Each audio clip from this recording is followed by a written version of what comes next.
Hello everyone, আসসালামু আসসালামু আলাইকুম। আলাইকুম। আশা আশা করি করি সকলে সকলেই ভালো ভালো আছেন। আছেন। আমরাও আছি ভালো আছি আলহামদুলিল্লাহ। আলহামদুলিল্লাহ। ইউরোপিয়ান আজকের ব্লগের পক্ষ থেকে ভিডিওতে সবাইকে জানাই সবাইকে সুস্বাগতম। জানাই সুস্বাগতম। আজকের ভিডিওতে আমরা আসলে একটা বিশেষ উদ্দেশ্যে রওনা হয়েছি গাড়িতে করে। ৩ ভাই মিলে যাচ্ছি হচ্ছে আমরা একটা পুরাকীর্তির দৃশ্য দেখতে। চলুন আস্তে আস্তে আপনাদেরকে সেই পর্যন্ত নিয়ে যাই। দেখতে থাকুন, সঙ্গে থাকুন, সাপোর্ট করে পাশে থাকুন। আমরা অলরেডি পৌঁছে গেছি মলজ এরিয়া দিয়ে, চলে যাচ্ছে একদম টুরিস্ট এরিয়ার শেষ প্রান্ত, যেখানে নিকোসিয়া যাওয়ার যে মেন হাইওয়ে, সেই হাইওয়ের পাশে এখন আমরা চলে যাব। আমরা খুব গতির সাথেই যাচ্ছি এবং একটু টুকটাক সিনারিগুলো আপনাদেরকে একটু শেয়ার করতে করতে যাচ্ছি। আপনারা হয়তো বুঝতে পারতেছেন আমাদের অপর সাইডে, এক সাইডে শহর, অন্য সাইডে হচ্ছে সমুদ্র। ভূমধ্যসাগরের পাড় দিয়ে এই রাস্তাটা চলে গেছে হচ্ছে একদম নিকোসিয়া শহর পর্যন্ত। আমরা শুধুমাত্র হচ্ছে টুরিস্ট এরিয়া পর্যন্ত গিয়ে শেষ করব। সামনে বড় বড় বিল্ডিং, বড় বড় ইমারত দেখতে পাচ্ছেন, এগুলো হচ্ছে আবাসন প্রকল্প এবং শপিং কমপ্লেক্স। এখানে টুরিস্টরা এসে থাকেন, শপিং করেন এবং দীর্ঘ সময় ধরে তারা এখানে অতিবাহিত করে। বড় বড় দালান কোঠা আসলে দেখতে পাচ্ছেন আমার বাম সাইডে, এবং ডান সাইডে হচ্ছে ভূমধ্যসাগর। এই সাগরের পাড় দিয়ে সুন্দর একটি মনোরম পরিবেশে রাস্তা ঘেঁষে চলে যাচ্ছি। সামনের দিকে যতই আগাচ্ছি যেন ততই ভালো লাগতেছে। বড় বড় ইমারত, বিল্ডিং এবং সৌন্দর্যে ভরপুর একটি এরিয়া। চলুন আমরা আরো সামনে এগিয়ে যাই এবং এগোতে এগোতে কিছু গল্প করতে করতে চলেন দেখতে থাকি। আসলে এই পুরাকীর্তির ঘটনাটা আমি আজকে শুনে এসেছি, এটাই আমার প্রথম এখানে আসা।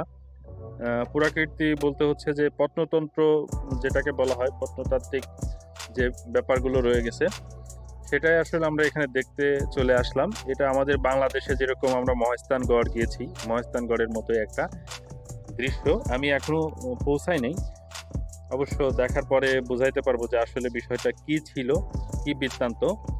চলুন আমরা সামনে এগিয়ে যাই। আমার সামনে যে ত্রিকোণাকৃতির বিল্ডিংটা দেখতে পাচ্ছেন, এটা হচ্ছে আমি যে আয়াফিলা এরিয়াতে থাকি ওইখান থেকে একদমই আমি দূর থেকে দেখি, তো দেখা যায় আমার ওইখান থেকে, কারণ আমার ওইটা তো পাহাড় সাইড, উঁচু সাইড। এই উঁচু পাহাড় থেকে যখনই দেখা যায় এতটা দূরের এই বিল্ডিংটা, আমার কাছে মনে হয়েছিল যে সমুদ্রে ভেসে থাকা একটা জাহাজের মতো, যে বড় একটা জাহাজ। কিন্তু আসলে কাছে আসার পরে দেখা যাচ্ছে যে না, এটা একটা শপিং কমপ্লেক্স এবং হোটেল। তো দূর থেকে আসলে অনেক দারুণ মনে হয়। এতদিন আমার ধারণাটা ছিল আসলে সম্পূর্ণ ভ্রান্ত ধারণা, যে একটা জাহাজের মতোই মনে হচ্ছিল। যাই হোক, এটাও একটা ভালো লাগার বিষয় যে একদম জাহাজ আকৃতির মনে হচ্ছে পানির উপর ভেসে আছে এমন একটা বিল্ডিং নকশা করে তৈরি করেছে। ওয়াও, আসলে ইউরোপিয়ানদের নিত্য নতুন আবিষ্কার, যেটা আসলে ভাবাই যায় না, একদম অসাধারণ আবিষ্কার তাদের। যাই হোক, আমরা আরো সামনের দিকে এগোবো এবং সর্বশেষ আমাদের যে উদ্দেশ্য পর্যন্ত আমরা পৌঁছাই, সে পর্যন্ত একটু ধৈর্য ধরে আমাদের ভিডিওটা দেখতে থাকুন, একটু লাইক কমেন্ট করতে থাকুন। ব্যাপারটা হচ্ছে যে এরকমই, আমি যেই অনুভূতিটা আসলে এখান থেকে নিচ্ছি, বা আমার যে ভ্রমণ, যে মজাটা, যে উপভোগের বিষয়টা, সেটাই আসলে আপনাদের সাথে শেয়ার করা। এটাই হচ্ছে বড় উদ্দেশ্য, যে না, আমরা মোটামুটি ভালো আছি, দেখতেছি, ঘুরতেছি, ফিরতেছি এবং এখান থেকে কিছু ইনফরমেশন আপনাদেরকে দেওয়ার চেষ্টা করতেছি। এটাই হচ্ছে মূল উদ্দেশ্য। চলুন, আমরা প্রায় কাছাকাছি চলে এসেছি, আশেপাশে পাহাড় দেখা যাচ্ছে মোটামুটি। আমরা এই তো চলে এসেছি। এই যে আমার ডান পাশে দেখেন সমুদ্রের পাড় ঘেঁষে একটা প্রাকৃতিক একটা অবস্থা, এটা ছোট্ট একটা ব্রিজ। এই ব্রিজটা পার করেই আমাদের সেই আসল উদ্দেশ্য, যেই যেখানে আসলে ঘুরতে এসেছি, সেটাই আপনাদেরকে দেখাতে নিয়ে যাব এখনই। সাইপ্রাসের এই ঐতিহাসিক স্থান আমরা অলরেডি চলে এসেছি। দেখেন এখানে একটা গেট করা, আমরা এই গেট দিয়ে ভিতরে ঢুকতে হবে। আমি টুকটাক গুটি গুটি পায়ে হেঁটে যাচ্ছি সামনে। ব্যাপারটা আসলে জানি না কেমনে কি করতে হবে, তারপরেও যাচ্ছি, দেখি একটু এনাদের কাছে শুনি। এখানে কয়েকজন লোক দেখা যাচ্ছে, তাদের কাছ থেকে শুনে আমরা আসলে বোঝার চেষ্টা করব বিষয়টা আসলে কি। এখান থেকে একজন ইনফরমেশন দিচ্ছে হচ্ছে এখান থেকে টিকিট নিতে হয়। যাই হোক, আমার গুণধর ভাই ভিডিও করতে দিয়েছিলাম যে মানুষকে যেহেতু দেখাচ্ছি আমি এখান থেকে টিকিট নিচ্ছি, ব্যাপারটা দেখেন, সে আমার মানি ব্যাগের ভিডিও করছে। যাই হোক, অলরেডি টিকিটটা নিয়ে নিছি। অনেক দারুণ ব্যাপার। আমাদের 5 ইউরো খরচ হয়েছে টিকিট, 2 জন মিলে। একটা টিকিট হচ্ছে 2.5 ইউরো করে। 2 পয়সা, হ্যাঁ 2.5 ইউরো করে এক একজন, 2.5 5 ইউরো খরচ হলো আমাদের। তাতে আমাদের বাংলাদেশি পয়সায় তো অনেক টাকা চলে আসে, প্রায় 700-800 টাকা মতো, প্রায় 700-800 টাকা মতো আমরা খরচ করে ফেললাম। যাই হোক, এখন আমরা ভেতরের দিকে আগাইতে আগাইতে দেখাইতে পারবো আপনাদের আসলে বিষয়টা কি। ভাই আমার ভিডিওটা অনেক সুন্দর হয়েছে। যাই হোক, ওয়াও, একটু অসাধারণ ব্যাপার। এখানে হচ্ছে যেটা বুঝতে পারলাম, আমরা নোটিশ বোর্ডটা খেয়াল করেছি প্রথমে। এটা হচ্ছে অনেক আগের, একদম ঐতিহাসিক ব্যাপারটা এই জন্যই বলা হচ্ছে, অনেক পুরাতন, প্রায় 100 বছর বা তারও বেশি হবে। এই পূর্বে এখানে ছিল হচ্ছে একটা জমিদারি প্রথা, যেখানে অনেক ঘর বাড়ি এবং রাজমহলের মতো ছিল সবকিছু। সেই রাজমহলটা একসময় হয়তো ভূমিধস বা যে কোনো কারণবশত মাটির নিচে চাপা পড়ে গিয়েছিল, পাহাড়ের নিচেই চাপা পড়ে গিয়েছিল।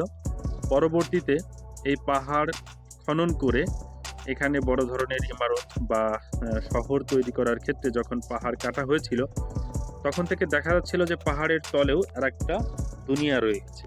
অর্থাৎ এখানে ঘর বাড়ি রাজপ্রাসাদের মতো অনেক কিছুই ছিল।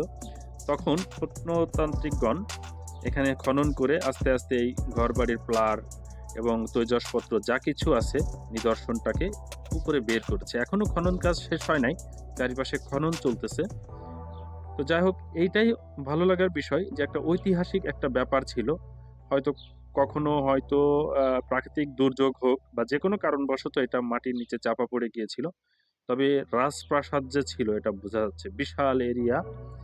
এই এরিয়াতে দেখেন এই যে কত বড় বড় পাথরের ইমারত ভেঙে ভেঙে পড়ে আছে টুকরা আকারে।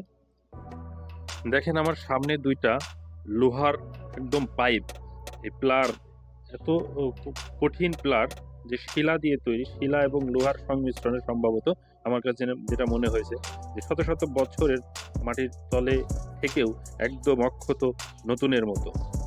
এবং এই যে লাইনগুলো সম্ভবত পানির লাইন ছিল, এবং সামনে এইটা বড় একটা চুল্লির মতো, হয়তো তাদের প্রাসাদে বড় ধরনের রান্না বান্না একটা এটা হচ্ছে কিচেন জাতীয় একটা কিছু ছিল। যাই হোক, রাজপ্রাসাদের অনেক কিছু থাকে, অনেক ধরনের ব্যবস্থা থাকে প্রাসাদের ভেতরে। সেই ব্যবস্থাগুলো এখান থেকে আমরা সুস্পষ্ট বুঝতে পেরেছি।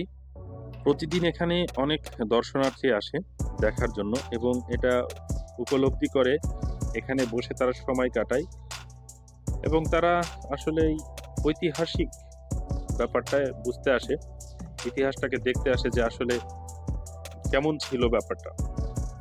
এটা আমার কাছে অবাক লেগেছে যে এত বড় কি এমন বিপর্যয় ছিল, যে বিপর্যয়ে দেখেন এখানে বিশাল একটা চারি মতো, হয়তো সম্ভবত এখানে পানি বা অন্য কোনো কিছু রাখা হয়েছে, একটা পাত্র কোয়ালিটির।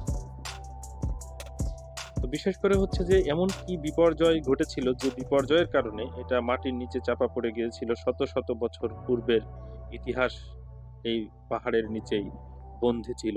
আস্তে আস্তে এখনো দেখেন খনন কাজ শেষ হয় নাই, খনন কাজ চলতেছে।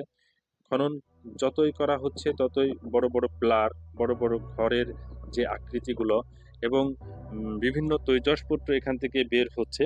এজন্য টোটাল এরিয়াটা, এটাকে ঘিরে এখানে পৌরসভা কর্তৃক তারা একটা এরিয়া সৃষ্টি করেছে, যে এর মধ্যে হয়তো লোকাল পাবলিক অনুমতিবিহীন ঢুকতে পারবে না, কোনো কর্ম এখানে পরিচালনা করতে পারবে না। দূর থেকে দেখেন বোঝা যাচ্ছে যে রাস্তার পাশ দিয়ে সমুদ্র, অসাধারণ একটি দৃশ্য, যেখানে আসলে এরকম একটা মুহূর্ত আমরা অনুভব করব ভাবতেই পারিনি। শুধু দূর থেকে শুনেছি যে একটু মাটির নিচে ঘরবাড়ি পাওয়া গেছে, কিন্তু এতটা আবেগঘন একটা পরিবেশ আমার কাছে মনে হয়েছে। একদম সুন্দর একটা অনুভূতি। চারিপাশে যতই আমরা দেখতেছি দেখেন ইট পাটকেল এবং পুরানো দিনের যে পাথর, বিশেষ করে পাথর দিয়ে যে তৈরি করেছিল ঘরবাড়ির যে নিদর্শন, প্রত্যেকটা সেকশন আলাদা আলাদা একটা এরিয়া। পুরো এরিয়াটাকে আপনার কাছে ছোট মনে হইতে পারে, কিন্তু আসলে এতটা ছোট না। একদম একটা রাজপ্রাসাদ এবং একটা শহর। দেখেন দূরে একটা সমুদ্রের যে ভূমধ্যসাগরের পাড়, এই পাড় থেকে শুরু করে একদম পাহাড়ের উঁচু স্থান পর্যন্ত আমরা এখানে দেখতে পাচ্ছি। পুরো শহরটা অন্যরকম একটা পরিবেশ। আমার কাছে অনেক ভালো লেগেছে। নীল সমুদ্রের যে নীল পানি, এটা আমরা উপভোগ করতেছি। আমরা সামনের দিকে অবশ্য দেখাইতে যাব সমুদ্রের পানি। তার আগে একটু বিলবোর্ডটা দেখাচ্ছি। বিলবোর্ডের সম্পূর্ণ বিষয়গুলো উল্লেখ আছে। আমরা চলে আসলাম সমুদ্রের এই পাড়ে। সমুদ্রের পাশটাতে দেখেন কত সুন্দর একটা সিনারি, অর্থাৎ রাস্তার অপোজিটে চলে এসেছি। থই থই করে পানি এখানে এসে বাঁক খাচ্ছে। দেখেন, ওয়াও! একটা দারুণ অনুভূতি। অসাধারণ! আমার কাছে এতই দারুণ লাগছে যে এই সমুদ্রের পাড়েই গড়ে উঠেছিল বিশাল এক সভ্যতা। যে সভ্যতার যে শহরটা আসলে পানির মাটি চাপা পড়ে পাহাড়ের নিচেই আটকে গেছিল। যেটাকে আবার এই যুগে এসে বর্তমান যারা আছে প্রত্নতান্ত্রিকগণ তারা খুঁজে বের করতেছেন। এবং এই সুন্দর একটা সিনারি, যে এই সিনারির পাশে এত সুন্দর একটা শহর ছিল এবং এখন অত্যাধুনিক হয়েছে। তখন হয়তো অতটা অত্যাধুনিক না থাকলেও যেই পিলার, যেই নিদর্শনগুলো আমরা এখানে দেখেছি, এখন থেকেও আমার কাছে মনে হয়েছে সেটা আরো আধুনিক ছিল। সমুদ্রের এই থই থই পানি এবং পাথরের উপর এসে যে উপসে উপসে পড়তেছে, আসলে না নেমে এই ধৈর্যটা ধরে রাখতে পারলাম না। একটু ছুঁয়ে দেখতেই মন চাইলো। কিন্তু আসলে পানিটা এত পরিমাণে আম ছিটে এসে শরীর লাগতেছিল, যার জন্য আসলে নিচের দিকে বা অতটা সাহস নিয়ে আগাইতে পারতেছি না। ক্যামেরাতে হয়তো মনে হচ্ছে যে হয়তো পানি এত ছিটে আসতেছে কই। কিন্তু ঝিরিঝিরি যে গুঁড়োনি যেটা হচ্ছিল সেটা আসলে ঠিকই লাগতেছিল। যাই হোক, ভাই যে আমাদের ভাই খুবই আবেগঘন অবস্থায় আমাকে জড়িয়ে ধরে অনেক গল্প সে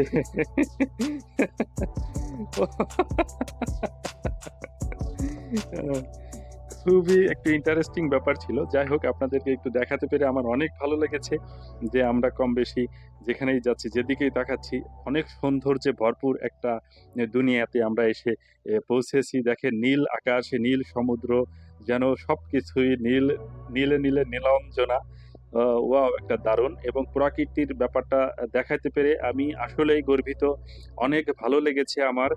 আপনারা এই আমাদেরকে একটু সাপোর্ট করবেন, যাতে পরবর্তীতে আমরা আরো ভালো কিছু দেখাতে পারি। এখন একটু ভাব নিচ্ছি, গাড়ির জন্য অপেক্ষা করতেছি। আমাদের গাড়ি আসলেই আমরা রওনা দিব। আমাদের ঘোরাফেরা মোটামুটি আজকের মতো শেষ করলাম। এখন বাসায় ফিরে যাব। শুধুমাত্র এখন গাড়ির অপেক্ষা। তবে ভবিষ্যতে আরো ভালো কিছু দেখানোর চেষ্টা করব। সে পর্যন্ত ভালো থাকুন, সুস্থ থাকুন। আমাদের জন্য দোয়া করুন। আমরা যেন এরকম টুকটাক একটু ঘুরে ফিরে আপনাদেরকে মজা দিতে পারি। একটু ইনফরমেশনমূলক তথ্যবহুল কিছু দেখাইতে পারি। সেই আশাবাদ ব্যক্ত করি এবং আপনাদের জন্য আমি সবসময় দোয়া করি। ভালো থাকেন। আসসালামু আলাইকুম ওয়া রাহমাতুল্লাহ।